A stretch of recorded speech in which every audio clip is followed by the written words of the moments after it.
దోస్తులందరికీ నమస్తే. నేను మీ శోభక్క. సరే ఇక పటం అయితే తీసుకున్నా. ఇక చూడండి అమ్మవారి చూడగానే మనసంతా అట్లా ఆలోచిస్తారు పాట.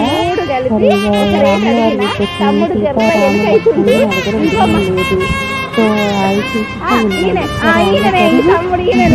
ఒక జోక్ చేసుకుంటూ ఆ తమ్ముడిని నవ్విస్తున్నా. అంటే బడ్జెట్లో అడగాలి కదా దోస్తులు. ఆ బుద్ధ విగ్రహము, 2 శ్రీరాముల విగ్రహాలు, ఒక వినాయకుడు, అమ్మవారి దగ్గర ఖచ్చితంగా రావాలి తమ్ముడు.